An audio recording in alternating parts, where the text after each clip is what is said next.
Jacob 2 wives, David 8 wives, Solomon 700 wives.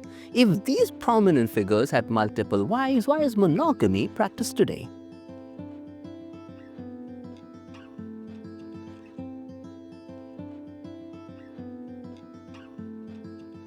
While the Torah doesn't explicitly outlaw polygamy, the book of Genesis presents the creation of Adam and Eve as a model for monogamous marriage. Still, the Old Testament contains many examples of polygamous relationships, including Jacob, David, and Solomon. Over time, the prophets began to emphasize marital faithfulness and the ideal of a singular union. After the Jews returned from exile in Babylon around 539 BC, monogamous relationships increasingly became the cultural norm, with rare exceptions. The first person to formally ban polygamy in Jewish law was Rabbi Gershom around 1000 AD, and his decree was accepted by Jews in Western Europe. However, monogamy was already well established by then.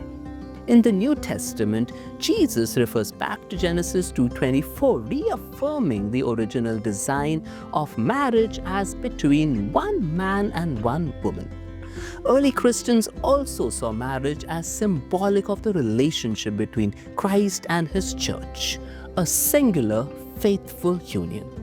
St. Paul emphasized self-control, fidelity, and the sanctity of marriage. Early church fathers like Augustine and Tertullian promoted monogamy as part of Christian virtue and moral integrity. By the 4th century, church councils formally recognized monogamy as the only acceptable form of Christian marriage, reinforcing it as both a moral and doctrinal standard. At the same time, Christianity was spreading in the Greco-Roman world, where monogamy was already the social norm, even though practices like concubinage still existed.